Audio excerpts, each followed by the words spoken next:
नमस्कार दोस्तों, कैसे हैं आप सब। स्वागत है आप सबका आपके अपने चैनल स्पर्श क्लासेस फॉर टेट में। दोस्तों आज हम सीटेट का एक प्रीवियस ईयर पेपर देखेंगे, कंप्लीट पेपर देखेंगे। हम यहाँ पर सीडीपी का पोर्शन जो होगा कंप्लीट उसको यहाँ पर कवर करेंगे और देखेंगे कि आपकी प्रिपरेशन कितनी अच्छी चल रही है, कितने क्वेश्चन के आंसर आप सही तरीके से दे पाते हैं। ये प्रीवियस ईयर करने के बाद आपको हमारी जो सीरीज चल रही है सीडीपी की उसकी क्वालिटी भी पता चल जाएगी और पता चल जाएगा कि अगर आपने वो सीरीज देखी होगी तो आप इनमें से अधिकतर सभी क्वेश्चंस का जो है आंसर इजीली दे पाएंगे, आसानी से दे पाएंगे और बिल्कुल करेक्ट दे पाएंगे। तो चलिए आज के इस क्लास में हम प्रीवियस ईयर ही देखेंगे। ये जो प्रीवियस ईयर आपके सामने है ये जनवरी 2021 का क्वेश्चन है।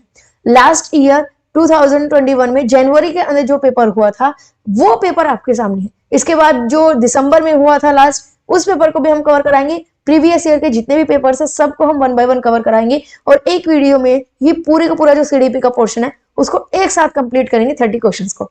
तो चलिए ज्यादा समय न लेते हुए शुरू करेंगे आज की इस वीडियो को। तो देखिए दोस्तों, आपके सामने है क्वेश्चन नंबर 1 है आपके सामने। After getting hurt during a play activity Rohan started crying. यानी कि एक खेल के दौरान जो रोहन है वो गिर जाता है और वो रोना शुरू हो जाता है। Seeing this, his father responded, "Don't behave like a girl. Boys don't cry." This statement by the father. यानी कि बच्चा है खेलते खेलते गिर जाता है, चोट लग जाती है, वो रोने लगता है तो उसके पिता है वो देखकर कहते हैं कि लड़कियों की तरह बिहेव मत करो, लड़के जो है वो रोते नहीं। तो जो ये स्टेटमेंट है ये क्या बताता है? रिफ्लेक्ट जेंडर स्टीरियोटाइप, यानी कि लैंगिक रूढ़िवादिता को दर्शा रहा है। चैलेंजेस जेंडर स्टीरियोटाइप, यानी कि जो रूढ़िवादिता है, स्टीरियोटाइप है, उसको चैलेंज कर रहा है। रिड्यूस जेंडर बाइस को कम कर रहा है, या प्रमोट जेंडर इक्वालिटी, लैंगिक समानता को बढ़ावा दे रहा है। तो फटाफट कमेंट करके बताइए कि इसका राइट आंसर क्या होने वाला है। बेसिक एक कॉमन सेंस का क्वेश्चन है, अभी इसको डिटेल में समझा भी देंगे आपको और इसके ऊपर जेंडर थ्योरी के ऊपर एक अलग से वीडियो लेकर आएंगे जिसमें कि जेंडर थ्योरी से रिलेटेड सारे क्वेश्चंस को हम कवर भी करेंगे अलग से। तो ये सीरीज हमारी चल रही है, जो मेंबर्स न्यू है वो इस सीरीज को देखने के लिए, कंटिन्यू करने के लिए चैनल को सब्सक्राइब कर बेल आइकन को प्रेस जरूर कर लीजिएगा। चलिए बिल्कुल देखिए आंसर पर हम चलते हैं। अगर अब बात करें तो इस क्वेश्चन के अंदर क्या हो रहा है कि लड़कियों की तरह बिहेव मत करो, लड़के रोते नहीं। लड़के और लड़कियों में डिफरेंस किया जा रहा है कहीं ना कहीं, तो इक्वालिटी की तो यहाँ पर बात नहीं है, तो इक्वालिटी तो नहीं प्रमोट की जा रही। ठीक है, जेंडर इक्वालिटी को प्रमोट नहीं किया जा रहा, जेंडर बायस को कम भी नहीं किया जा रहा। ऐसा नहीं है जेंडर बायस कम करना तो तब होगा जबकि आप इक्वालिटी को प्रमोट करें। तो सी और डी का ऑप्शन का तो मतलब सेम है, तो ये दोनों तो नहीं है। अब अगर बात करें जेंडर स्टीरियोटाइप को चैलेंज करना, सबसे पहले जिन स्टूडेंट्स को ये नहीं पता कि जेंडर स्टीरियोटाइप क्या होता है, तो जेंडर स्टीरियोटाइप क्या था? रूढ़िवादिता, एक कोई थॉट जो हमारी बरसों से हमारे दिमाग में चली हुई आ रही है और उसी को ही हम अंधाधुंध फॉलो कर रहे हैं। कोई ऐसी थॉट हो सकता है, कोई विचार हो सकता है जो कि बचपन से ही हमारे मन में डाल दिया जाता है और उस थॉट को हम बिना सोचे समझे, बिना लॉजिक के हम जो है उसको फॉलो करते हुए आ रहे हैं, तो वो एक तरीके से स्टीरियोटाइप हो जाती है। फॉर एग्जाम्पल क्या होता है कि जो अभी जैसे मैंने आपको बताया लड़के रोते नहीं है, ठीक है, लड़कियों को पिंक कलर पसंद होता है, लड़कों को ब्लू कलर पसंद होता है, लड़कियां जो होती हैं लड़कियों का बिहेवियर शर्मीला होना चाहिए, लड़के जो होते हैं वो एग्रेसिव होते हैं। तो इस तरीके के जो थॉट्स है ना ये हमने अपनी तरफ से बना लिए।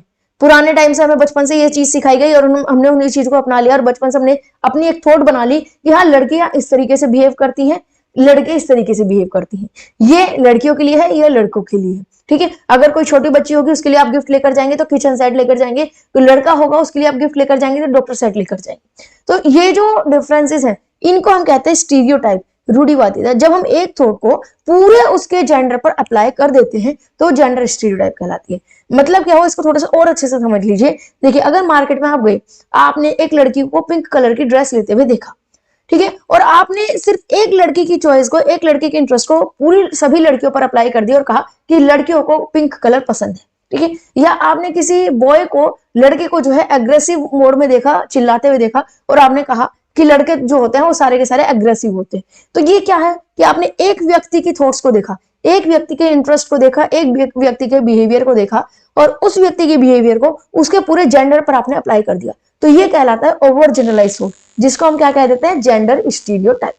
तो अब यहाँ पर आपको बताना है, यहाँ पर भी तो यही हो रहा है कि कुछ लड़के रोते। अब ऐसा जरूरी तो नहीं कि हर लड़के रोती हो, छोटी छोटी बातों पर सारी लड़के रोती ही हो या लड़के बिल्कुल भी ना रोते हो। तो ये तो क्या है कि हर एक व्यक्ति की अपनी इंडिविजुअल बिहेवियर है, अपना अपना डिफरेंस है, अपना अपना तरीका है बातों को एक्सप्रेस करने का। तो ये भी क्या तरीके के स्टीरियोटाइप है। तो अब ये बताना है कि फर्स्ट और सेकंड ऑप्शन में से क्या जाएगा। फर्स्ट में क्या है कि स्टीरियोटाइप को बता रहा है और दूसरे में स्टीरियोटाइप को जेंडर चैलेंज कर रहा है। चैलेंज तो नहीं कर रहा, चैलेंज करना तो वो होगा जबकि कोई व्यक्ति जो है स्टीरियोटाइप से ऊपर उठकर जो इक्वालिटी की बात करे, तब हम चैलेंज करना कहेंगे। लेकिन यहाँ पर तो ये सीधा सीधा रिफ्लेक्ट कर रहा है जेंडर स्टीरियोटाइप को। तो ऑप्शन नंबर ए आपका बिल्कुल करेक्ट जाएगा। जिनको भी कंफ्यूजन होगी उनका आपका यहाँ पर कंफ्यूजन क्लियर हो गई। चलिए नेक्स्ट क्वेश्चन पर बढ़ते हैं। क्वेश्चन नंबर 2 है आपके सामने।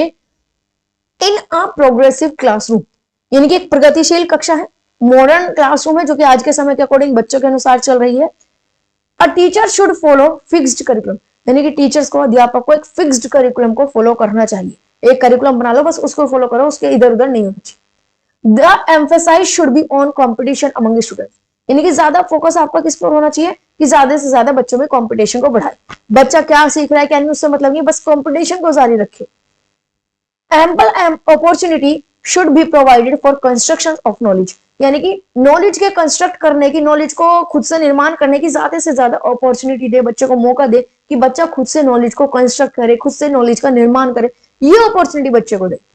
या student should be labelled on the basis of their academic score, यानी कि बच्चों को उनके एकेडमिक स्कोर के बेस पर लेबल कर दो। जैसे कि आपने देखा होगा मूवीज वगैरह में, ये रियलिटी में भी होता है कि क्लासरूम को 3 सेक्शन में डिवाइड करना है, ए बी सी। तो क्या होता है कि 70% से अबव वाले ए सेक्शन में, 60 to 70% वाले बी सेक्शन में, और जो बच्चे 60 से बिलो हैं उनको सी सेक्शन में डाल देते हैं। ये उनको लेबल कर देते, तुम फर्स्ट, तुम सेकंड, तुम थर्ड। तो ये कर देना चाहिए प्रोग्रेसिव क्लासरूम में। तो बताइए कौन सा ऑप्शन सही जाएगा। देखिए इस तरीके के क्वेश्चंस का, जैसे मैंने पहले भी कहा था, हमेशा बच्चों की तरफ जो अच्छी चीज हो उसको हमें अप्लाई करना है, वही हमारा आंसर होगा। अगर कोई भी ऑप्शन ऐसा है जो बच्चों में भेदभाव करता है, जो सिर्फ रटाफिकेशन को फॉलो करते हो, या जो सिर्फ और सिर्फ बच्चे की मेमोरी पावर पर बेस्ड हो, या सिर्फ बच्चों को मार्क्स के पीछे दौड़ना बताते हो, वो हमेशा गलत जाएगा। ठीक है, हमेशा सबसे अच्छा बेस्ट ऑप्शन क्या जाता है, वो ऑप्शन जाता है जहां पर बच्चे को घुलने मिलने का मौका दिया जाए, बच्चा एक्टिव हो। मैंने क्या कहा था प्याजे वाले में कि बच्चा ज्यादा से ज्यादा एक्टिव रहना चाहिए। अगर बच्चा एक्टिव है, खुद किसी काम को कर रहा है, खुद नॉलेज को कंस्ट्रक्ट कर रहा है, वो सबसे बेस्ट होता है। यहां पर देखिए कौन सा ऑप्शन है बिल्कुल सही, ऑप्शन नंबर 3।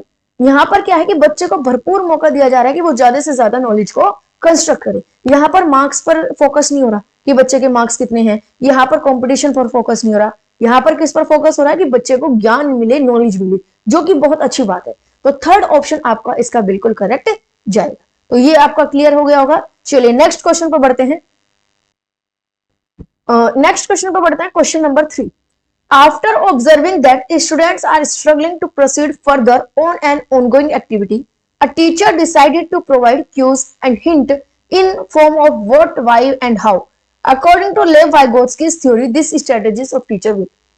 यानी कि एक एक्टिविटी चल रही थी, उसके दौरान टीचर ने महसूस किया कि बच्चों को जो है आगे करने में प्रॉब्लम आ रही है, बच्चे आगे नहीं कर पा रहे हैं, या बच्चों को थोड़ा कोई ना कोई समस्या है, प्रॉब्लम है, बच्चे नहीं कर पा रही इस एक्टिविटी को। तब वहां पर क्या होता है कि टीचर उनकी थोड़ी सी मदद कर देते हैं, उनको थोड़ी हिंट दे दी, क्लू दे दिया, ताकि बच्चे उसको आगे कर पाए। तो ये जो तरीका है टीचर्स का, ये वाइगोत्स्की के अकॉर्डिंग हम इसको क्या कहेंगे, वाइगोत्स्की के अकॉर्डिंग बताना है। Demotivate the childrens to learn, यानी कि बच्चे को डिमोटिवेट किया जा रहा है, बच्चे को हतोत्साहित किया जा रहा है सीखने के लिए। Act as a scaffolding for learning, यानी कि बच्चे के पढ़ने के लिए एक स्केप फोल्डिंग की तरीके से काम कर रहा है, एक सीढ़ी की तरीके से काम कर रहा है, एक मदद की तरीके से काम कर रहे हैं। स्केप फोल्डिंग का मतलब होता है स्टेयर्स, सीढ़ी, या मदद, या help. Case withdrawal tendency among students, यानी कि उसका कारण बन रहा है कि जो स्टूडेंट है वो ज्यादा से ज्यादा क्या कर रहे हैं, विड्रॉल कर रहे हैं, अपने आप बाहर हो रहे हैं एक्टिविटी से, कि नहीं अब मुझसे नहीं होगा। By be meaningless in process of learning, यानी कि लर्निंग के प्रोसेस में मीनिंगलेस है, इसका कोई फायदा नहीं है, कोई यूज नहीं है। तो बताइए करेक्ट ऑप्शन क्या होगा, फटाफट कमेंट करके बताइए इसका। देखिए डिमोटिवेट करना, भाई बच्चे को परेशानी आ रही है, बच्चे कहीं अटक रहे हैं, उसमें अगर टीचर्स ने उनकी हेल्प कर दी, उनको हिंट बता दिया, तो ये तो अच्छी बात है, उनकी मदद कर रहे हैं, उनको गाइडेंस दे रहे हैं, तो डिमोटिवेट तो नहीं कर रहे हैं। ठीक है, बच्चे इससे विड्रॉल भी नहीं करेंगे, बच्चों में तो और ज्यादा मोटिवेशन होगा कि बच्चे और ज्यादा कोशिश करेंगे, और ज्यादा रिफ्लेक्टिव थिंकिंग करेंगे, और ज्यादा सोचेंगे, विचारेंगे कि कैसे इसका सोल्यूशन हो सकता है। तो बच्चे की थिंकिंग पावर और ज्यादा डेवलप होगी। मीनिंगलेस भी नहीं है, ये मेनली क्या है कि इसके फोल्डिंग की तरफ मदद कर रही है। आपको जब वाइगोत्स्की की थ्योरी कराई गई थी उसमें ये चीज बताया गया था, आप यहां देख सकते हैं। वाइगोत्स्की ने मेनली देखी, वाइगोत्स्की ने मेनली सोशियो कल्चरल डेवलपमेंट पर बात की थी कि बच्चे का सामाजिक और सांस्कृतिक विकास किस तरीके से होता है। तो उसके अंदर इन्होंने मेनली क्या कहा था कि बच्चे ज्यादा से ज्यादा इंटरेक्ट करें। जितना ज्यादा बच्चे इंटरेक्ट करेंगे, जितना ज्यादा बच्चे बातचीत करेंगे, कम्युनिकेट करेंगे, उतना ज्यादा बच्चे का सोशल डेवलपमेंट होगा और सामाजिक विकास होगा। ठीक है, इसके अलावा इन्होंने सोशल फैक्टर को, लैंग्वेज को बहुत ज्यादा इंपॉर्टेंस दिया कि जो भाषा है वो बहुत ज्यादा महत्वपूर्ण है। आपके पास लैंग्वेज नहीं होगी तो अपने विचारों को आदान प्रदान नहीं कर सकते, थॉट्स एक्सप्रेस नहीं कर सकते, तो किसी से कम्युनिकेट नहीं कर पाएंगे, इंटरेक्ट नहीं कर पाएंगे। तो लैंग्वेज बहुत ज्यादा जरूरी है। ठीक है, इसके अलावा इन्होंने एक टर्म दी थी जो सबसे ज्यादा इंपॉर्टेंट है, वो ZPD, zone of proximal development. वो क्षेत्र या वो कार्य जहां पर बच्चे काम कर तो सकते हैं लेकिन अकेले नहीं कर सकते, किसी की अगर गाइडेंस मिल जाए, किसी की थोड़ी सी मदद मिल जाए, हेल्प मिल जाए, सपोर्ट मिल जाए, तो बच्चा उस काम को कर सकता है। तो ये जेडपीडी हो गया। अब जेडपीडी के अंदर जो बच्चे को मदद दी जा रही है, जो हेल्प दी जा रही है, जो उसको जो है गाइडेंस दी जा रही है, सपोर्ट दी जा रही है, उसी को ही हम कहते हैं स्कैफोल्डिंग। स्कैफोल्डिंग का सिंपल मतलब होता है हेल्प, मदद। ठीक है, तो यही इसमें पूछा गया है। अगर आपको कहीं भी वाइगोत्स्की से रिलेटेड कोई क्वेश्चन आए तो उसमें आप स्कैफोल्डिंग वर्ड को ढूंढेंगे तो वही आपका आंसर होगा। स्कैफोल्डिंग हो गया, ठीक है, हेल्प हो गया, लैंग्वेज डेवलपमेंट इसमें सबसे ज्यादा जरूरी होता है। ठीक है, सोशल डेवलपमेंट होता है, इंटरेक्शन को सबसे ज्यादा फोकस किया गया है। तो ये मेन कीवर्ड्स याद रखिएगा। इन कीवर्ड्स को भी अगर आप अपने आंसर में ढूंढेंगे तो भी आपका आंसर हो जाएगा, बड़े आराम से हो जाएगा। ठीक है, ये छोटे छोटे कीवर्ड्स होते हैं। चलिए नेक्स्ट क्वेश्चन पर चलते हैं। क्वेश्चन नंबर 3 का आंसर होगा ऑप्शन नंबर 2। नेक्स्ट क्वेश्चन पर बढ़ते हैं। क्वेश्चन नंबर 4 आपके सामने है, which of the following is correct in the context of socialisation of children. बच्चे के सामाजिकरण के संदर्भ में नीचे दिए गए ऑप्शन में से कौन सा करेक्ट है। यहां पर करेक्ट बताना है कि सही ऑप्शन कौन सा है। School is a secondary socialisation agent and family is a primary socialisation agent. देखिए, बच्चे का सामाजिकरण का मतलब क्या होता है। सामाजिकरण, सोशलाइजेशन, यानी कि समाज के अनुरूप बच्चे को बनाना। सीधे शब्दों में समझे, सामाजिकरण मतलब समाज के तौर तरीके बच्चे को सिखाना। समाज में क्या नियम है, क्या कायदे, क्या कानून है, समाज में किस तरीके से व्यवहार किया जाता है, किस तरीके से लोगों से बातचीत की जाती है, इंटरेक्ट किया जाता है। तो समाज के जो कल्चर है उनको बच्चों को सिखाना, समाज के अनुरूप बच्चे को ढालना, यही सामाजिकरण कहलाता है। सोसाइटी के रूल्स, रेगुलेशन, बिहेवियर बच्चों को सिखाना, वही बच्चे का सोशलाइजेशन कहलाता है।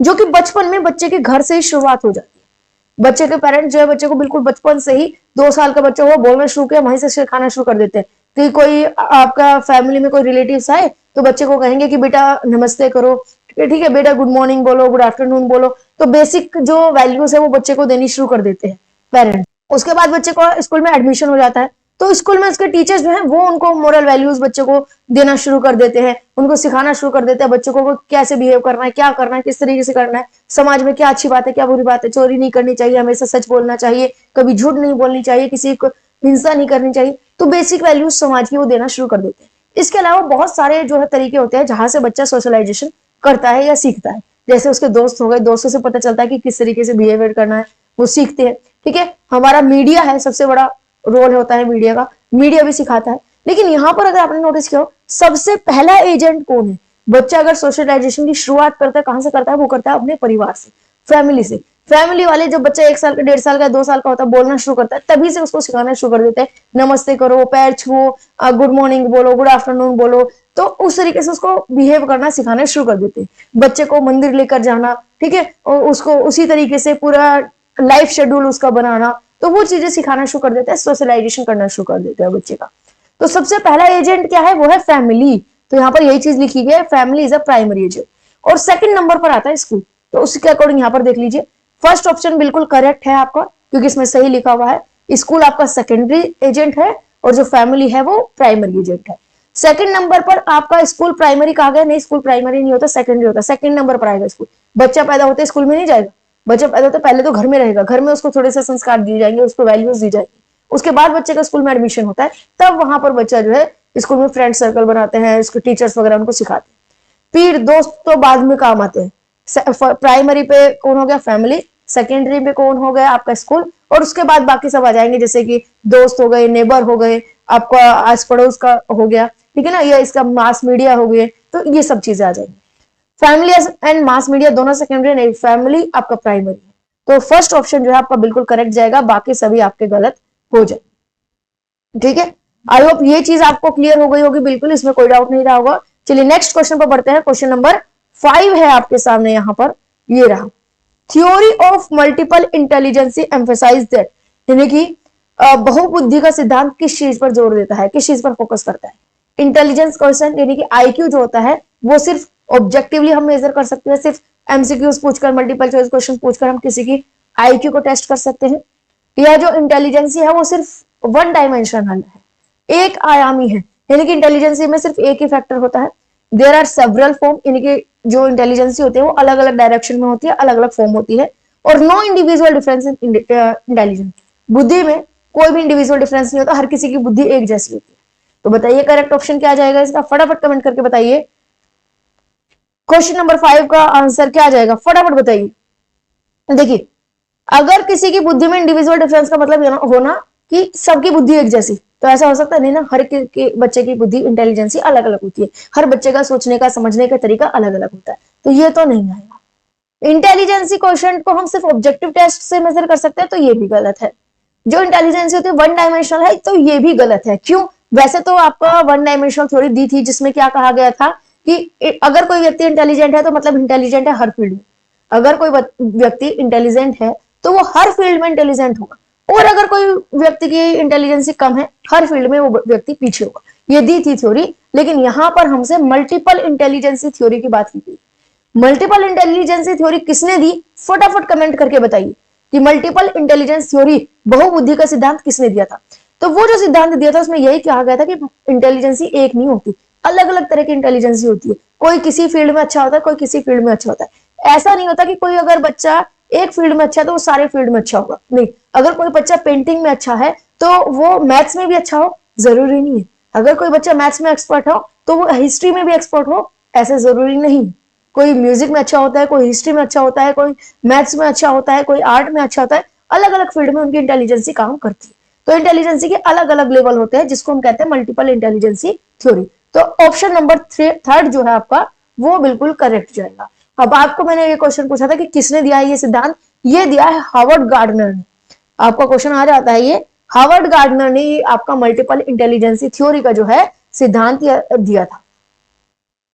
नेक्स्ट क्वेश्चन बढ़ते हैं, क्वेश्चन नंबर 6 आपके सामने है। स्पीड अगर आपको ज्यादा लग रही हो तो आप थोड़ा सा एडजस्ट कर सकते हैं, यूट्यूब पे ऊपर सेटिंग का बटन दिखेगा, वहां से आप स्पीड को थोड़ा कम या ज्यादा कर सकते हैं एज पर योर कन्वीनियंस। ठीक है, तो यहाँ पर क्योंकि पूरा का पूरा पेपर को यहाँ पर करना 30 क्वेश्चंस को करने, तो इसलिए हम थोड़ा फास्ट चल रहे हैं। चलिए, तो यहां पर आप देखिए आपके सामने है question number 6। According to Lawrence Kohlberg, एक सेकंड रुक जाइएगा। According to Lawrence Kohlberg theory, यानी कि जो कोहलबर्ग ने थ्योरी दी थी, लॉरेंस कोहलबर्ग ने थ्योरी दी थी। कोहलबर्ग ने कौन सी थ्योरी दी थी, मोरल डेवलपमेंट की थ्योरी दी थी, यानी कि नैतिक विकास का सिद्धांत दिया था। Performing an act and doing something because other approves it represent, यानी कि हम कोई काम कर रहे हैं सिर्फ इसलिए क्योंकि दूसरे ने उसको अप्रूव किया है, दूसरे ने कहा है कि हाँ ये काम करना सही है, इसलिए हम उस काम को कर रहे हैं। अगर किसी ने कहा था कि ये काम नहीं करना चाहिए तो हम उस काम को नहीं करते, किसी ने अप्रूव नहीं किया होता तो हम उस काम को नहीं करते। तो किसी दूसरे ने अप्रूव किया है सिर्फ इसलिए हम वो काम कर रहे हैं, तो ये जो स्टेज है वो क्या कहलाएगी, प्री कन्वेंशनल यानी कि प्रथा पूर्व, कन्वेंशनल प्रथागत, पोस्ट कन्वेंशनल उत्तर प्रथागत, या फॉर्मल कन्वेंशन अमूर्त संक्रिया। तो बताइए फटाफट ऑप्शन में क्या राइट आंसर जाएगा। बिल्कुल इजी है, कराया था मैंने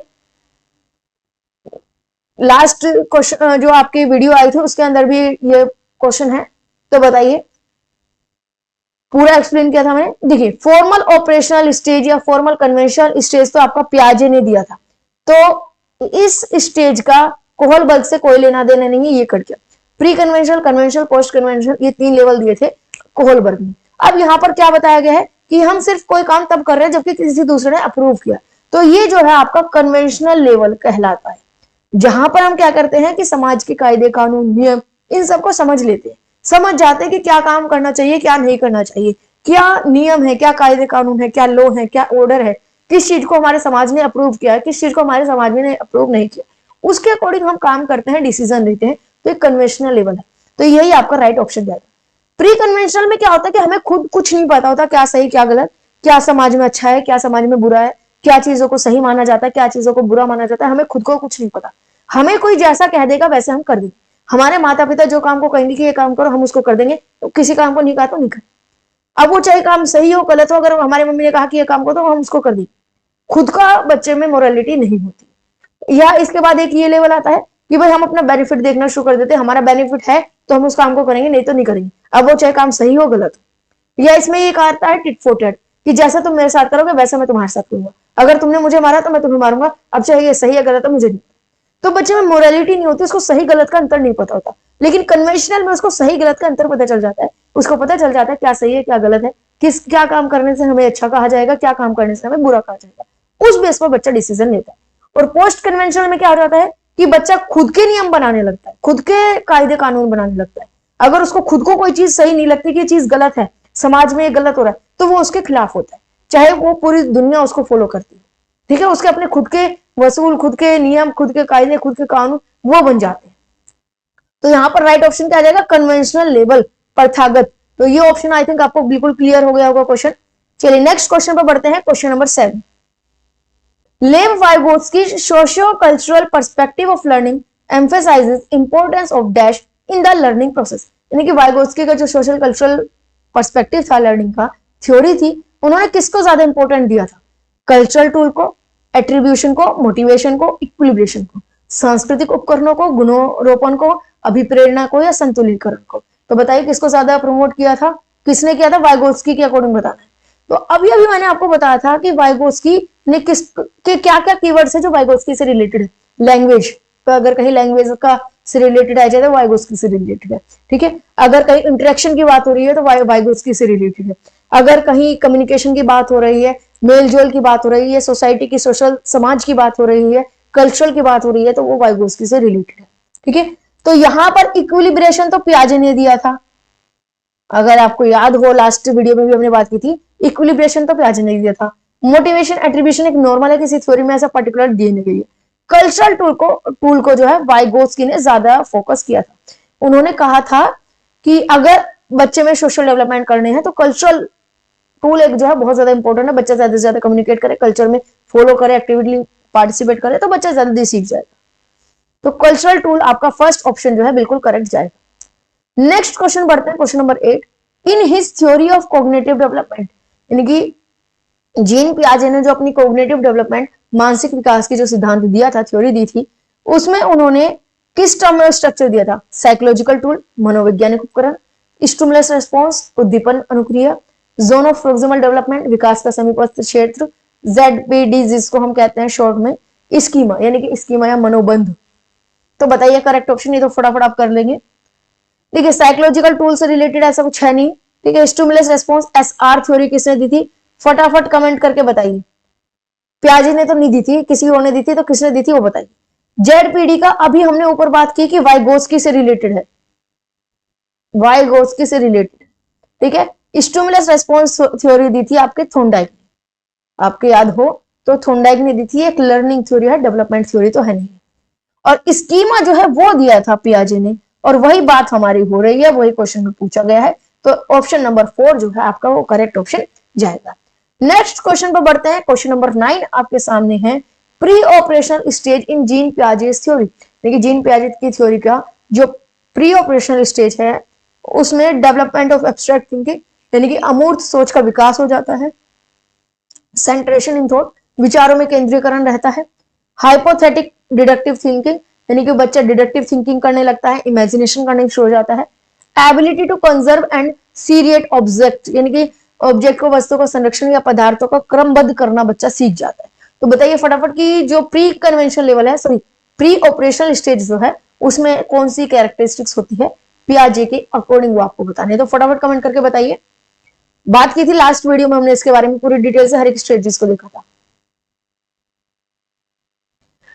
तो देखिए जो आपकी हाइपोथेटिकल बात हो रही है कि बच्चा इमेजिनेशन करने लगे, एब्स्ट्रैक्ट थिंकिंग करने लगे, तो ये तो सबसे लास्ट में बच्चा जब टीन एज में आ जाता है ना, फॉर्मल ऑपरेशनल स्टेज में, तब जाकर ये काम होता है।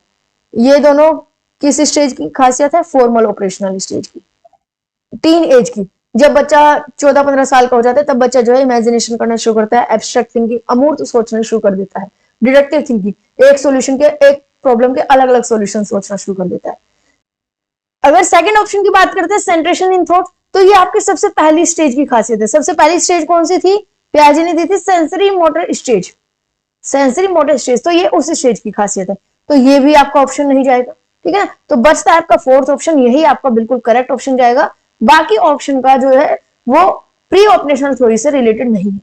आपका जो फर्स्ट ऑप्शन है एब्स्ट्रैक्ट थिंकिंग या डिडक्टिव थिंकिंग, ये आपकी सबसे लास्ट स्टेज फॉर्मल स्टेज में जाकर ओपन होती है। ठीक है, सेंट्रेशन जो है वो सेंसरी स्टेज में की खासियत है। और जो आपका प्री ऑपरेशनल स्टेज है पूर्व संक्रियात्मक अवस्था, इसमें जो बच्चा है वो कंजर्वेशन के जो थ्योरी है वो सीख जाता है। वो इतनी एबिलिटी आ जाती है कि जो है अगर 1 लीटर पानी को हम एक बाउल में रख रहे हैं या एक ग्लास में रख रहे हैं तो बात एक ही है। अगर किसी की लंबाई ज्यादा हो गई और चौड़ाई कम हो गई तो उससे कोई फर्क नहीं पड़ेगा, वो कहीं ना कहीं इक्वली हो जाएगा। तो इस चीज को वो समझ जाता है बच्चा। क्वेश्चन नंबर 10 पर चलते हैं। Which of the following statement is correct in the context of development, यानी कि विकास के संदर्भ में कौन सी स्टेटमेंट बिल्कुल करेक्ट है। Development has the same rate of growth across culture of for everyone, यानी कि हर किसी के लिए जो डेवलपमेंट है, जो विकास है, वो एक ही रेट से, एक ही दर से होता है, यानी कि एक ही स्पीड से। सेम रेट यानी कि सेम स्पीड, जो डेवलपमेंट होता है वो सेम स्पीड से आगे बढ़ता है। या development occurs only through learning that takes place in school, यानी कि डेवलपमेंट का मतलब सिर्फ उस अधिगम से है, उस लर्निंग से है जो कि स्कूल में बच्चों को कराई जाती है। Development occurs only during the period of childhood, यानी कि जो विकास होता है वो सिर्फ और सिर्फ चाइल्डहुड की स्टेज में होता है। डेवलपमेंट इज मल्टी डायमेंशनल, विकास आपका बहुआयामी, अलग अलग दिशा में अलग अलग डायरेक्शन का होता है। तो बताइए कि करेक्ट ऑप्शन कौन सा है। करेक्ट ऑप्शन यहाँ पर बताना, करेक्ट स्टेटमेंट कौन सी होगी इसमें से, फटाफट कमेंट करके बताइए कि क्वेश्चन नंबर 10 का राइट आंसर आपका क्या जाएगा। फटाफट बताइए कमेंट करके। देखिए, सेम स्पीड से जाना बिल्कुल नहीं, सेम डायरेक्शन होती है, इस चीज को आप समझिए। सेम डायरेक्शन में होता है जो आपका डेवलपमेंट है, उसकी जो डायरेक्शन होती है वो तो सेम होती है, बिल्कुल सही बात है। लेकिन अगर बात करें स्पीड की तो स्पीड सेम नहीं होती है। हर बच्चे की, कोई धीरे सीखता है, कोई फास्ट सीखता है, अब हर किसी बच्चे की स्पीड अपनी अलग अलग होती है, डिफरेंट स्पीड होती है, डिफरेंट स्पीड होती है। ठीक है, रेट डायरेक्शन सेम होता है लेकिन उसका स्पीड या रेट जो होता है वो अलग अलग होता है हर एक बच्चे का। तो ये चीज आपको ध्यान में रखनी है। तो फर्स्ट ऑप्शन तो गलत हो गया। सिर्फ स्कूल में जो सिखाया जाता है वही डेवलपमेंट है? नहीं, डेवलपमेंट तो आपका जन्म से लेकर मृत्यु तक चलता रहता है। और तो कुछ कुछ बुक्स में आपको ये भी देखने को मिलेगा कि गर्भावस्था से शुरू हो जाता है, मृत्यु तक डेवलपमेंट यानी कि विकास आपका चलता रहता है। केवल चाइल्डहुड में होता है? नहीं, जैसे कि मैंने अभी आपको बताया, जो है गर्भावस्था से शुरू होकर मृत्यु तक आपका विकास होता रहता है। हाँ, तो एक ही ऑप्शन बचा, यही करेक्ट है कि जो विकास है बहुआयामी है, अलग अलग डायरेक्शन है, अलग अलग एस्पेक्ट है आपका मेंटल डेवलपमेंट भी है, कल्चरल डेवलपमेंट भी है, लैंग्वेज डेवलपमेंट भी है, फिजिकल डेवलपमेंट भी है। अगर हिंदी में बात करें, शारीरिक विकास भी है, मानसिक विकास भी है, बौद्धिक विकास एक ही हो गया, वो सांस्कृतिक विकास भी है। तो इस तरीके के अलग अलग एस्पेक्ट आपके होते हैं। तो क्वेश्चन नंबर 10 का राइट ऑप्शन क्या जाएगा? Option number 4। चलिए नेक्स्ट क्वेश्चन पर बढ़ते हैं। क्वेश्चन नंबर 11 है आपके सामने, sequence of development among children from birth to adulthood, यानी कि जन्म से लेकर किशोर अवस्था तक की जो स्टेजेस होती है बच्चे के डेवलपमेंट की, उसकी सही सीक्वेंस हमें बतानी है। ठीक है, सही क्रम हमें बताना है। तो यहाँ पर देखिए, पहला है सेंसरी, कॉन्क्रीट, एब्स्ट्रैक्ट, यानी कि पहले बच्चे के सेंसरी डेवलपमेंट होंगे, ज्ञान इंद्रिया विकसित होती है, फिर बच्चे का मूर्त विकास होता है, कॉन्क्रीट डेवलपमेंट होता है, और लास्ट में एब्स्ट्रैक्ट डेवलपमेंट होता है। इसके बाद सबसे पहले एब्स्ट्रैक्ट हो जाएगा, फिर सेंसरी, फिर कॉन्क्रीट, कॉन्क्रीट एब्स्ट्रैक्ट सेंसरी, या एब्स्ट्रैक्ट कॉन्क्रीट सेंसरी, अमूर्त सांवेदिक मूर्त, मूर्त अमूर्त संवेदिक, अमूर्त मूर्त सांवेदिक। तो इनमें से सही जो सीक्वेंस है वो बताएं। तो बताइए फटाफट कमेंट करके, बहुत इजी है। थोड़ा सा अगर आप इसके ऑप्शंस के बारे में सोचेंगे तो आप बिल्कुल करेक्ट ऑप्शन दे पाएंगे। ठीक है, फटाफट कमेंट करके बताइए क्वेश्चन नंबर 11 का जो राइट आंसर जाएगा वो क्या जाएगा। देखिए, सबसे पहले बच्चे का होता है सेंसरी डेवलपमेंट, ज्ञानेंद्रिय विकसित होती है। जब बच्चा का जन्म होता है, जब बच्चे का सिर्फ जन्म होता है, न्यू बॉर्न बेबी होता है, वो सिर्फ अपनी सेंसेस की मदद से ही कुछ भी चीजों को सीखता है। सेंसरी डेवलपमेंट सबसे पहला होता है और बाकी में सेंसरी बाद में है। तो पहला ही ऑप्शन सही हो गया, बाकी ऑप्शन गलत, क्योंकि एब्स्ट्रैक्ट थिंकिंग सबसे लास्ट में जाके डेवलप होती है। एब्स्ट्रैक्ट थिंकिंग सबसे लास्ट में डेवलप होती है, सबसे पहले सेंसरी डेवलप होती है। तो ऑप्शन नंबर ए जो है वो बिल्कुल करेक्ट जाएगा। क्वेश्चन नंबर 12 पर चलते हैं। Individual differences in a progressive classroom should be treated as. Progressive classroom यानी कि आज के समय के अकॉर्डिंग, मॉडर्न टाइम के अकॉर्डिंग एक क्लासरूम है, बहुत अच्छा क्लासरूम है, उसमें इंडिविजुअल डिफरेंसेस को, व्यक्तिगत विभिन्नताओं को कैसे ट्रीट किया जाना चाहिए, ये हमें आंसर बताना है। तो यहां पर आपका a hindrance to the process of learning, यानी कि अधिगम की प्रक्रिया के रूप में बाधा है। इंडिविजुअल डिफरेंसेस का होना, विभिन्नताओं का होना एक तरीके की बाधा है। Failure on the part of teacher, यानी कि टीचर के पक्ष में जो है एक फेलियर है, असफलता है। Criteria for making ability based group, यानी कि हमें क्राइटेरिया मिल गया जिसके बेस पर हम जो है बच्चों को अलग अलग ग्रुप डिवाइड कर सकते हैं। Important for planning for teaching learning process, यानी कि बहुत जरूरी है ताकि हम टीचिंग लर्निंग प्रोसेस के लिए प्लानिंग कर सके सही, ताकि बच्चे को उसके अकॉर्डिंग पढ़ाया जा सके। तो बताइए कि किस तरीके से ट्रीट किया जाना चाहिए। देखिए, इंडिविजुअल डिफरेंसेस को कभी भी एक बाधा के रूप में, असफलता के रूप में नहीं देखना, और बच्चों की सफलता असफलता, एबिलिटी इनएबिलिटी, योग्यता अयोग्यता के बेस पर उनको ग्रुप में डिवाइड करना, डिस्ट्रीब्यूट करना, ये भी गलत होता है, एक तरीके का भेदभाव होता है, पार्शियलिटी हो जाती है। सबसे बेस्ट क्या है कि अगर आपकी क्लास में इंडिविजुअल डिफरेंस है तो आपको क्या करना चाहिए, उनको समझो, उनको देखो, जानो, ताकि आप उनके अकॉर्डिंग जो है टीचिंग लर्निंग को अपना जो है प्रिपेयर कर सको। तो क्वेश्चन नंबर 12 का फोर्थ आंसर आपको बिल्कुल करेक्ट जाएगा। नेक्स्ट चलते हैं, क्वेश्चन नंबर 13 है आपके सामने। इन एन इंक्लूसिव क्लासरूम, एक समावेशी कक्षा है, उसमें किस पर एम्फेसाइज होना चाहिए, किस पर फोकस होना चाहिए। परफॉर्मेंस ओरिएंटेड गोल होना चाहिए, ठीक है, यानी कि सिर्फ और सिर्फ बच्चे के परफॉर्मेंस को फोकस करो।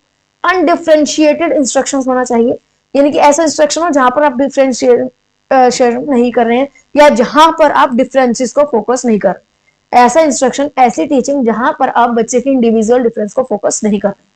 Segregation of student based on their social identity, यानी कि बच्चों की सोशल आइडेंटिटी को देखो कि कौन किस कास्ट का है, या कौन क्या है, कौन सोशल आइडेंटिटी क्या है उनकी, और उसके बेस पर बच्चों को डिस्ट्रीब्यूट कर दो, अलग अलग कर दो।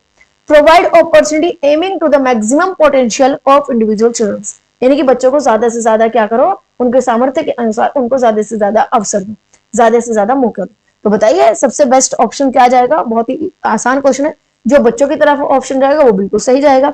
देखिए, बच्चों में पक्षपात करना, ठीक है, गलत होगा, बच्चों को अलग कर देना, पक्षपात कर देना। ऐसी टीचिंग कराना जिसमें आप बच्चों के इंडिविजुअल डिफरेंस को ध्यान नहीं दे रहे, तो वो भी गलत है। सिर्फ और सिर्फ परफॉर्मेंस पर फोकस कर रहे हैं, वो भी गलत है। मेन क्या होना चाहिए कि बच्चों को ज्यादा से ज्यादा अपॉर्चुनिटी प्रोवाइड कराइए, अवसर दीजिए। अवसर जहां पर आ जाए ना, सबसे अच्छा वर्ड होता है। नेक्स्ट क्वेश्चन पर बढ़ते हैं, क्वेश्चन नंबर 14 है आपके सामने। According to right of person with disability act, PWD act इसको शॉर्ट में कहते हैं। Which of the following terms is appropriate to use, यानी कि इनमें से कौन सा ऑप्शन जो है वो सही है पीडब्ल्यूडी एक्ट के अकॉर्डिंग, हमें बताना है। तो देखिए, रिटार्डेड स्टूडेंट, यानी कि मंदित बच्चे के बारे में बात हो रही है, हैंडीकैप्ड बच्चे के बारे में बात हो रही है, फिजिकली डिसेबिलिटी के बारे में बात हो रही है, या क्रिपल्ड बॉडी जो इनका अशक्त शरीर होता है, उन बच्चों के बारे में बात हो रही है। तो बताइए पीडब्ल्यूडी एक्ट में किसके बारे में बात हो रही है। यहां पर आप देख सकते हैं पर्सन विद डिसेबिलिटी, पीडब्ल्यूडी जो होते हैं उनमें बेसिकली फिजिकली चैलेंज्ड स्टूडेंट्स के बारे में बात की गई है। जो बच्चा फिजिकली डिसेबल्ड है उनके बारे में यहां पर इसमें बात की गई। तो ऑप्शन नंबर 3 जो है वो करेक्ट जाएगा। नेक्स्ट क्वेश्चन पर बढ़ता है, क्वेश्चन नंबर 15 है आपके सामने। In order to address the needs of student who are facing learning difficulty, a teacher should note, यानी कि कुछ बच्चे ऐसे हैं जो कि लर्निंग में प्रॉब्लम हो रही है, उनको लर्निंग नहीं कर पाते अच्छे से, तो ऐसे बच्चों के साथ टीचर्स को क्या नहीं करना चाहिए, शुड नोट, क्या नहीं करना चाहिए। Use multiple audio visual aids, यानी कि ज्यादा से ज्यादा दृश्य श्रव्य सामग्री का इस्तेमाल करो। कंस्ट्रक्टिव पेडागोजिकल अप्रोच को अपनाइए, कंस्ट्रक्टिविज्म को अपनाइए, रचनात्मक चीजों का प्रयोग कीजिए।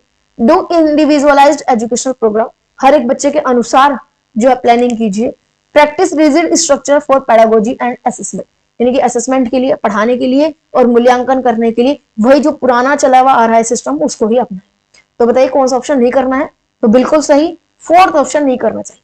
हम सिर्फ पुरानी स्ट्रक्चर को ही फॉलो करते रहेंगे तो ये गलत है, ये हमें नहीं करना चाहिए। हम क्या क्या कर सकते हैं, मल्टीपल ऑडियो विजुअल एड्स कर सकते हैं, ठीक है, बच्चे के अकॉर्डिंग काम कर सकते हैं, इफेक्टिव जो है पेडागोजिकल तरीका अपना सकते हैं, टीचिंग तरीका, पेडागोजी यानी कि टीचिंग, शिक्षण। नेक्स्ट क्वेश्चन पर बढ़ते हैं, क्वेश्चन नंबर 16 है आपके सामने। Dash is the primary identifying feature of creativity, यानी कि इनमें से कौन सा है जिससे कि बच्चे की क्रिएटिविटी, सृजनात्मकता की पहचान हो सकती है। सबसे मेन क्या है, लो कंप्रेंशन, यानी कि जो बच्चा क्रिएटिव होगा उसकी कंप्रेंशन, बोधगम्यता, समझने की शक्ति जो उतनी कम होगी। डाइवर्जेंट थिंकिंग, अपसारी चिंतन होगा, यानी कि अलग अलग डायरेक्शन में बच्चा सोचेगा, एक प्रॉब्लम है उसका अलग अलग क्रिएटिव सोचेगा, अलग अलग डायरेक्शन में सोचेगा। हाइपर एक्टिव, बहुत ज्यादा एक्टिव होगा। इन अटेंटिवनेस, बहुत ज्यादा अटेंशन नहीं देगा, बहुत ज्यादा चीजों पर फोकस नहीं करेगा। तो बताइए क्या चीज है जो कि क्रिएटिविटी को दर्शाता है, क्रिएटिविटी का प्रमुख लक्षण है। तो देखिए यहाँ पर जो है क्रिएटिविटी के लिए डाइवर्जेंट थिंकिंग का होना बहुत ज्यादा जरूरी है। डाइवर्जेंट थिंकिंग मतलब एक प्रॉब्लम आपके पास, उसके पास अलग अलग तरीके से सोचना, अलग अलग क्रिएटिव नए नए सॉल्यूशन निकालना, वो क्रिएटिव थिंकिंग है। लो कंप्रेंशन होना तो गलत है। हाइपर एक्टिव का मतलब बच्चा क्रिएटिव हो ऐसा जरूरी नहीं है, और बच्चा अगर अटेंटिव नहीं होगा, ध्यान नहीं देगा, तो क्रिएटिव नहीं बन पाएगा। तो ऑप्शन नंबर बी जो है वो बिल्कुल करेक्ट है, सेकंड ऑप्शन बिल्कुल करेक्ट है। क्वेश्चन नंबर 17 पर चलते हैं। In order to address learners from diverse background a teacher should, यानी कि कुछ ऐसे बच्चे हैं जो कि अलग अलग बैकग्राउंड से आए हुए हैं, डाइवर्स लर्नर्स है, तो टीचर्स को क्या करना चाहिए? Avoid talking about aspects related to diversity, यानी कि जो अलग डाइवर्सिटी है, जो डिफरेंशिएट है, उन पर ध्यान मत दो। Draw examples from diverse settings, यानी कि जो डाइवर्स सेटिंग्स है, जो डिफरेंसेस हैं, उनमें से आप एग्जांपल्स लो। Use standardized assessment for all, हर किसी के लिए सिर्फ एक ही स्टैंडर्ड को सेट कर लो और उसी के अकॉर्डिंग उनका इवैल्यूएशन करो। Use statement that strengthening negative stereotype, यानी कि ऐसे कथन का इस्तेमाल करो, ऐसे स्टेटमेंट करो जो कि नकारात्मक रूढ़िवादिता को प्रमोट करे, निगेटिव स्टीरियोटाइप को प्रमोट करे। तो बताइए कौन सा ऑप्शन इसमें से जो है बिल्कुल करेक्ट जाएगा, कि टीचर को क्या करना चाहिए? बताइए फटाफट कमेंट करके बताइए कि क्वेश्चन नंबर 17 का राइट ऑप्शन आपका क्या जाएगा। देखिए यहां पर देखते हैं, अगर आप निगेटिव स्टीरियोटाइप को फॉलो कर रहे हैं या उनको और ज्यादा मजबूत बना रहे हैं, सपोर्ट कर रहे हैं, तो गलत होगा। ठीक है, हर बच्चे के लिए एक ही तरीका अपना रहे हैं, वो भी गलत होगा। कि स्टैंडर्डाइज्ड टेस्ट अपना लिया, वो गलत होगा। ठीक है, बच्चे की डाइवर्सिटी के बारे में बात करने से कोई अवॉइड कर रहे हैं, तो ये भी गलत होगा। मेन क्या होगा कि आप जो है हर एक डाइवर्स नीड को देखते हुए एग्जाम्पल्स को सेट करो, उनके अकॉर्डिंग काम करो, उदाहरण दो कि हाँ हम कैसे डाइवर्स नीड बच्चों से डील कर सकते हैं। ठीक है, तो इसके बारे में बात होगा। सेकंड ऑप्शन आपका बिल्कुल करेक्ट जाएगा। नेक्स्ट क्वेश्चन पर बढ़ते हैं। क्वेश्चन नंबर 18 है आपके सामने। Problem solving ability can be facilitated bye, यानी कि जो प्रॉब्लम सॉल्विंग एबिलिटी है, जो समस्या समाधान क्षमता है, वो किसके द्वारा फैसिलिटेट की जाती है? Focusing on drill and practice, यानी कि ज्यादा से ज्यादा प्रैक्टिस करो, ज्यादा से ज्यादा अभ्यास करो, तो आपकी प्रॉब्लम सॉल्विंग एबिलिटी बढ़ जाएगी। Encouraging fixed process of the solving problem, problem को सॉल्व करने का, समस्या का समाधान करने का एक फिक्स प्रॉब्लम, फिक्स तरीके को ही एनकरेज करो, कि सिर्फ एक तरीका है, इसी तरीके पे जाओ, इसी तरीके से आपकी समस्या का समाधान होगा। एनकरेजिंग यूज ऑफ एनालॉजीज, यानी कि समरूपता का इस्तेमाल करो। जनरेटिंग फियर्स अमंग स्टूडेंट, बच्चों में डर की भावना पैदा कर दो। तो बताइए राइट ऑप्शन क्या आ जाएगा? देखिए डर पैदा करना बिल्कुल नहीं करना है, बिल्कुल गलत ऑप्शन। ठीक है, सिर्फ प्रैक्टिस करके आपका प्रॉब्लम सॉल्विंग हो सकता है, बिल्कुल सही है। एक बार को हम इसको होल्ड पर रख सकते हैं, इस ऑप्शन को। आगे के ऑप्शंस को यहाँ पर पढ़िए कि एनकरेज फिक्स्ड प्रोसेस, हम बच्चों को सिर्फ एक ही तरीका बता रहे हैं और कहे कि इसी तरीके पर चलो, तो इससे प्रॉब्लम सॉल्विंग कहाँ डेवलप हुई? प्रॉब्लम सॉल्विंग तो तब डेवलप होगी जब एक प्रॉब्लम के अलग अलग सॉल्यूशन निकालने का बच्चे को मौका दिया जाए। यहाँ पर तो एक ही तरीके पे आप अटके हुए हो, तो ये भी बिल्कुल गलत है। एनकरेज यूज ऑफ एनालॉजीज, ये बिल्कुल परफेक्ट तरीका रहेगा कि हम क्या करेंगे, समरूपता का इस्तेमाल करेंगे। अगर कोई प्रॉब्लम है, उस प्रॉब्लम, उस सिचुएशन से रिलेटेड कोई दूसरी सिचुएशन दिखाएंगे, बच्चा उसको सोचते हुए उस प्रॉब्लम को सोल्व करेगा।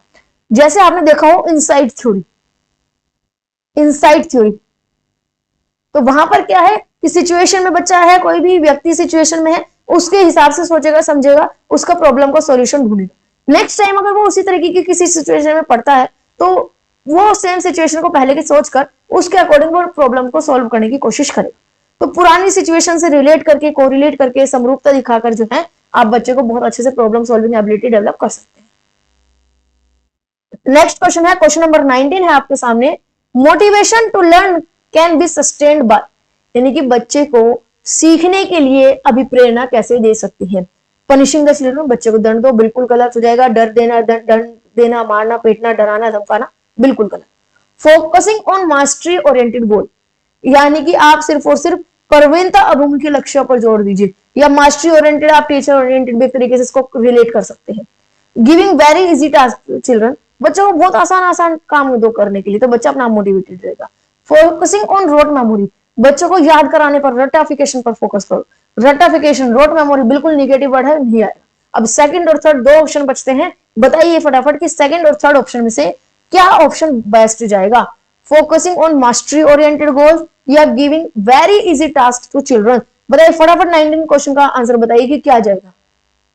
देखिए यहां पर हम बच्चे को बहुत आसान टास्क दे दे तो क्या ही उससे मोटिवेशन होगी? नहीं, वो बच्चा एक बार करेगा खुश हो जाएगा, लेकिन बार बार आप सिर्फ इजी टास्क दे रहे हैं, वो एक लिमिट तक सही रहेगा। मेन सबसे बेस्ट क्या जाएगा? सेकंड ऑप्शन, कि आप मास्टरी ओरिएंटेड यानी कि किसी भी एक टॉपिक पर बच्चे का मास्टरी कराना चाह रहे हैं, यहाँ इस टॉपिक पर बिल्कुल बच्चा परफेक्ट हो जाए, इसी स्किल में बच्चा बिल्कुल परफेक्ट हो जाए, तो वो चीज ज्यादा बेस्ट है। नेक्स्ट है क्वेश्चन नंबर 20 आपके सामने, शेम डैश शर्मिंदगी has no relation to cognition, यानी कि शेमनेस का या शर्मिंदगी का आपके बुद्धिमत्ता से, आपकी समझ से कोई लेना देना नहीं है। Shame can have negative impact on cognition, यानी कि शर्मिंदगी आपके संज्ञान पर, आपकी समझ पर एक निगेटिव इफेक्ट डाल सकती है, नकारात्मक प्रभाव डाल सकती है। Shame is very effective to motivate children to learn, यानी कि जो शर्मिंदगी है वो बहुत एक अच्छा तरीका है जो कि बच्चे को लर्न करने के लिए मोटिवेट कर सकता है। बच्चे को आप जो है बार बार शेम फील कराएं, इंसल्ट फील कराएं तो बच्चा पढ़ लेगा। ऐसा कहीं हुआ है ना? नहीं हुआ। बच्चे को शेम फील कराना, इंसल्ट कराना तो गलत ही होता है। तो ये थर्ड ऑप्शन तो आपका बिल्कुल कट ही जाएगा। नेक्स्ट अगर बढ़ते हैं आगे, हाँ, should be generated frequently in teaching learning process, यानी कि टीचिंग लर्निंग प्रोसेस में आपका जो है अध्यापन अधिगम प्रक्रिया में बार बार पैदा करना चाहिए। बार बार आप टीचिंग लर्निंग प्रोसेस में सेम को, यानी कि शर्मिंदगी के भाव को, फीलिंग को बार बार उसमें जो है आप अप्लाई करें, बार बार उसको वहां पर जनरेट करें, हर बात पर जो है बच्चे को शर्मिंदगी महसूस कराइए, तो ये भी कहीं ना कहीं गलत हो जाएगा। फर्स्ट और सेकंड ऑप्शन बचते हैं, बताइए कि 20 का फर्स्ट और सेकंड ऑप्शन में से कौन सा ऑप्शन आपका बिल्कुल करेक्ट जाएगा, फटाफट कमेंट करके बताइए। बिल्कुल, कॉग्निशन से कोई रिलेशन नहीं है तो ऐसा नहीं होता। क्या होता है कि अगर आप किसी चीज में ज्यादा इंसल्ट फील करेंगे, ठीक है, आपको कोई इंसल्ट करेगा, उसका आप उससे हो सकता है कि डिमोटिवेट हो जाए। सीधी सी बात, आपको बार बार अगर कोई इंसल्ट करेगा, शेम फील कराएगा, आप उससे डिमोटिवेट हो सकते हैं, हतोत्साहित हो सकते हैं, पढ़ना लिखना छोड़ सकते हैं। तो आपके कॉग्निशन पर, आपकी बुद्धिमत्ता पर, आपके इंटेलिजेंसी पर निगेटिव इफेक्ट डालेगा, नकारात्मक प्रभाव डालेगा। सेकंड ऑप्शन आपका बिल्कुल करेक्ट जाएगा। नेक्स्ट बढ़ते हैं, क्वेश्चन नंबर 21 है आपके सामने, विच of the following is most effective model of teaching learning process, यानी कि अध्यापन के लिए, सीखने के लिए, टीचिंग लर्निंग के लिए सबसे बेस्ट, सबसे इफेक्टिव मॉडल जो है वो कौन सा है, ये हमें बताना है। तो आपके सामने देखिए, रोट मेमोरी, रट्टाफिकेशन, एक्सप्लोरेशन, एक्सप्लोर करना ज्यादा चीजों को, ठीक है, ऑब्जर्विंग विदाउट एनालिसिस, बिना कोई सोचे समझे, बिना एनालिसिस करे आप सिर्फ ऑब्जर्व करते जाइए, इमिटेशन एंड रिपीटेशन, सिर्फ इमिटेट करो, फॉलो करो और उसको रिपीट करते रहो। तो देखिए सबसे बेस्ट तरीका कौन सा है। देखिए जहां पर रोट मेमोरी की बात आ रही है बिल्कुल गलत है। मैंने कहा कि रट्टाफिकेशन, बच्चों को डराना, धमकाना, मारना, पीटना, रट्टाफिकेशन करना, या सिर्फ और सिर्फ टीचर के अकॉर्डिंग काम करना, लेक्चर मेथड, हमेशा गलत ऑप्शन जाएंगे। ठीक है, एक्सप्लोर करना ये सबसे बेस्ट होता है।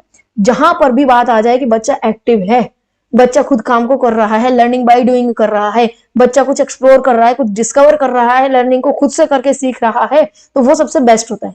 बाकी को पढ़ लेते हैं।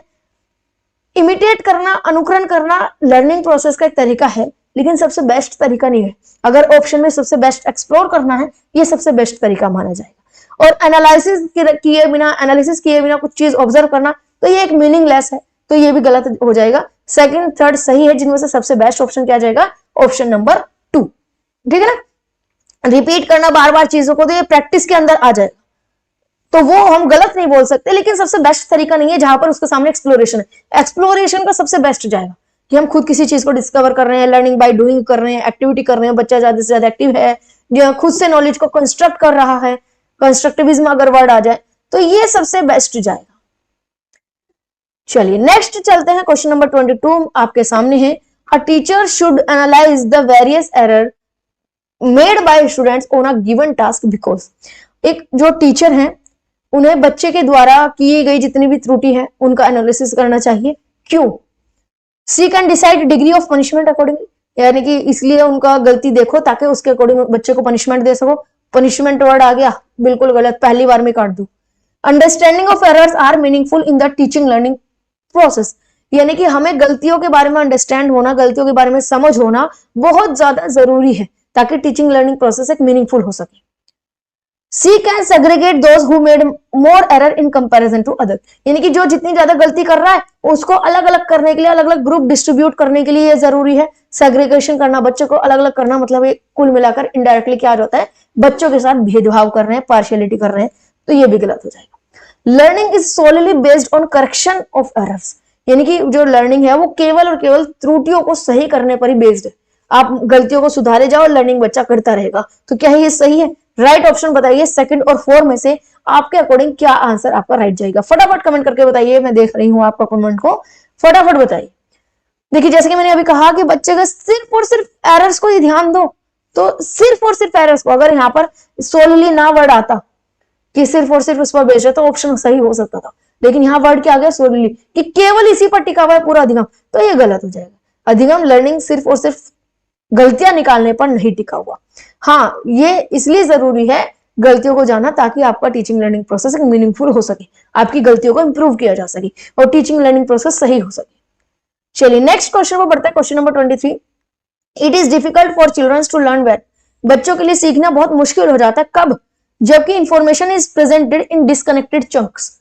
जो आपको नॉलेज दी जा रही है, जो आपको इंफॉर्मेशन दी जा रही है, वो अलग अलग टुकड़ों में दी जा रही है। दे आर इंट्रिंसिकली मोटिवेटेड, यानी कि बच्चा जो है आंतरिक रूप से बहुत ज्यादा मोटिवेटेड है, तब बच्चे की जो है पढ़ने में दिक्कत आएगी। लर्निंग इज सोशली कंटेक्चुअलाइज्ड, जो लर्निंग है वो सामाजिक संदर्भ में है, समाज से जुड़ी हुई है। Content is represented through multiple ways, जो कंटेंट है वो अलग अलग तरीकों से आपको रिप्रेजेंट की जा रही है। तो बताइए इनमें से कौन सा ऐसा तरीका है जिसकी वजह से आपको पढ़ने में समझने में दिक्कत महसूस होगी, यानी कि गलत तरीका आपको यहाँ पर बताना है। फटाफट कमेंट करके बताइए कि 23 का राइट ऑप्शन आपका क्या जाएगा। देखिए अगर आपको एक कंटेंट अलग अलग तरीके से दिखाया जा रहा है तो अच्छी बात है ना, आपको अलग अलग एस्पेक्ट समझने का मौका मिल रहा है। अगर आपको समाज के बारे में पढ़ाया जा रहा है तो ये भी एक अच्छी बात है। आप इंट्रिंसिक मोटिवेटेड है, अंदर से मोटिवेटेड है, तो ये तो सबसे बेस्ट बात है। आपको किसी बाह्य मोटिवेशन की प्रेरणा की जरूरत ही नहीं है, आप बहुत अच्छे से पढ़ेंगे। हाँ, अगर आपको इन्फॉर्मेशन टुकड़ों टुकड़ों में मिले, अलग अलग कहीं से छोटी सी इन्फॉर्मेशन मिल रही है और बाकी कहीं और से मिल रही है, तब आपको लर्निंग करना थोड़ा सा मुश्किल हो जाता है। इसका सबसे बड़ा एग्जांपल है नेट। अगर आपको आज एक टॉपिक पर, एजुकेशन टॉपिक है, उसके बारे में कुछ जानना है, आपको अलग अलग वेबसाइट से टुकड़ों टुकड़ों में जानकारी मिलती है। किसी वेबसाइट पर कुछ टॉपिक अच्छा मिल गया, किसी वेबसाइट पर थोड़ा सा और अच्छा मिल गया, टुकड़ों टुकड़ों में जानकारी मिली, उसको इकट्ठा करना, उसको समझना करना थोड़ा सा मुश्किल हो जाता है। तो फर्स्ट ऑप्शन जो है वो बिल्कुल करेक्ट जाएगा। इस सिचुएशन में बच्चे के लिए सीखना मुश्किल हो जाता है। Best state of learning is, अधिगम की लर्निंग की सबसे बेस्ट स्टेज कब जाती है? जबकि बच्चा बहुत अच्छे से सीख सकता है। हाई एरोजल हाई फील, यानी कि बच्चे में एरोजल, स्टिमुलस कह सकते हैं आप इसको, उत्तेजना बहुत ज्यादा हाई लेवल की हो, भय भी बहुत ज्यादा हो। फियर, डर बिल्कुल खत्म कर दो, डर वाला क्वेश्चन तो अपने आप ही खत्म कर दो। हाई ज्यादा डर हो नहीं, नो फियर का ऑप्शन सही है। अब इनमें से थर्ड और फोर्थ में से देखते हैं। Moderate arousal, no fear, no arousal, no fear. अगर कोई उत्तेजना नहीं होगी, अगर कोई उद्दीपन नहीं होगा, अगर कोई स्टिमुलस नहीं होगा, तो भी पढ़ना बेकार।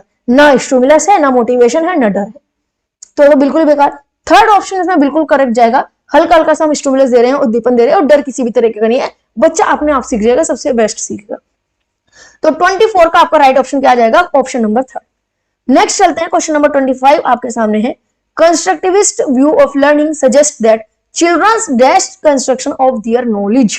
अधिगम का संरचनात्मक विचार यह सुझाव देता है कि ज्ञान की संरचना में क्या बच्चों की कोई भूमिका नहीं होती। बच्चे पूर्ण रूप से वयस्कों पर निर्भर करते हैं, बच्चे सक्रिय भूमिका निभाते हैं, बच्चे पूर्ण रूप से पाठ्य पुस्तक पर निर्भर करते हैं। बच्चे जो होते हैं कंस्ट्रक्टिव तरीके से अगर आपको पढ़ाना है, रचनात्मक तरीके से पढ़ाना है, तो उसमें बच्चों का कोई रोल नहीं होता। बच्चे सिर्फ और सिर्फ बड़ों पर टिके हुए होते हैं, उनके आधार पर सीखते हैं। बच्चे एक एक्टिव रोल प्ले करते हैं और सोलली डिपेंड होते हैं सिर्फ और सिर्फ टेक्स्ट बुक पर। देखिए बताइए राइट ऑप्शन इसका क्या जाएगा? बहुत ही आसान क्वेश्चन है, 25 क्वेश्चन, बताइए फटाफट इसका आंसर कि क्या जाएगा। फटाफट 25 का आंसर बताइए कि करेक्ट आंसर क्या जाएगा 25 का।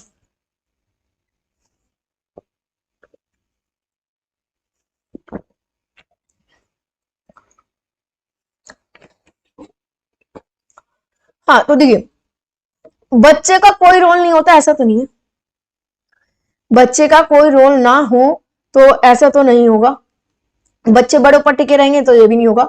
एक्टिव रोल प्ले करते हैं। कंस्ट्रक्टिविज्म का मतलब ये है कि बच्चे खुद से उस काम को करें, एक्टिवली रोल प्ले करें, तो ये बिल्कुल करेक्ट जाएगा। टेक्स्ट बुक का कंस्ट्रक्टिविज्म से कोई लेना देना नहीं है, ठीक है। अगर जहां बात आ रही है रचनात्मकता की, वहां टेक्स्ट बुक से दूरी रखा जाता है। क्वेश्चन नंबर 26 पर चलते हैं। Which of the following believe is good for learning, यानी कि इनमें से ऐसा कौन सा विश्वास है जो कि अधिगम के लिए, लर्निंग के लिए बहुत अच्छा है, ठीक है। गुड सही वाला बताना है इसमें ऑप्शन। एबिलिटी इज इंप्रूवेबल, यानी कि जो एबिलिटी है, योग्यता, उसको हम इंप्रूव कर सकते हैं। एबिलिटी इज फिक्स्ड, यानी कि किसी की योग्यता फिक्स होती है, अटल होती है, उसको हम चेंज नहीं कर सकते, ठीक है। Efforts don't make any difference, यानी कि जितना ज्यादा हम एफर्ट्स करेंगे, मेहनत करेंगे, उससे कोई फर्क नहीं पड़ेगा। फेलियर इज अनकंट्रोलेबल, असफलता को कंट्रोल नहीं किया जा सकता, अनियंत्रित होती। बताइए कौन सा ऑप्शन सही है। देखिए अगर बच्चे को लर्निंग करानी है तो सबसे बेस्ट ये होगा कि हम ये सोचे दिमाग में कि एबिलिटी को, योग्यता को हम इंप्रूव कर सकते हैं। अगर कोई बच्चा कम योग्य, कोई बात नहीं, हम इसको इंप्रूव करेंगे, हम लर्निंग कराएंगे, इंप्रूव करेंगे, तो यही तो सबसे बेस्ट है, तभी तो आप लर्निंग करा पाएंगे, टीचिंग करा पाएंगे। अगर आपने सोच लिया कि जिस बच्चे की जो एबिलिटी है वही की वही रहेगी, आप पढ़ाना ही नहीं सोचेंगे। अगर आपने के दिमाग में ये आ गया कि आप कितनी भी मेहनत कर लो कोई फर्क नहीं पड़ेगा, कुछ नहीं होना जाना, तो भी आप उसमें मेहनत नहीं करेंगे। अगर आपने सोच लिया कि हम असफलता को कंट्रोल नहीं कर सकते, अगर किसी को फेल होना तो होकर ही रहेगा बच्चा, तो भी आप मेहनत नहीं करेंगे। तो सबसे अच्छा तरीका कौन सा कि आप ये सोचे कि एबिलिटी को इंप्रूव किया जा सकता है।